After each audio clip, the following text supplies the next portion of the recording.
Chairman, and thanks to the witnesses for being here. My question is for Ms. Goodman. In your testimony, you noted that China published its first public Arctic policy in 2018, wherein it declared itself a near Arctic state and articulated its intention to build a polar Silk Road. Could you elaborate on this?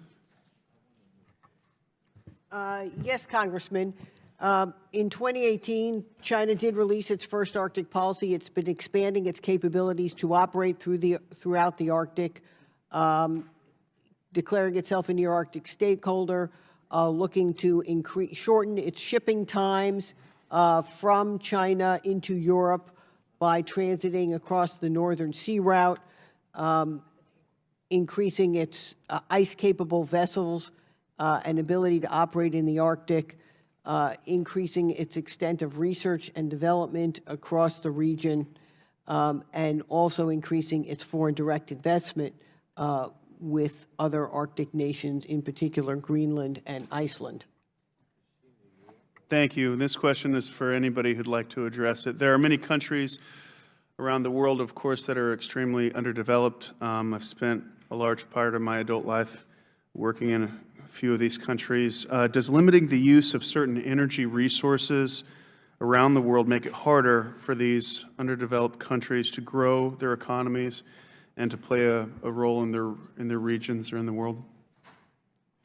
I would say any country that is developing and wants to increase their quality of life and economic viability needs the best form of energy that suits their location and their needs. Probably the most dramatic example I can think happens in sub-Saharan Africa, where there have been companies and there have been private organizations that have brought solar power that has enabled cellular communication, satellite communication, access to the internet, and has empowered those communities to do things like extract water from solar-powered wells, that have been able to transform their local economy at a very, very low cost without having to build a central power plant and a transmission distribution network as we did.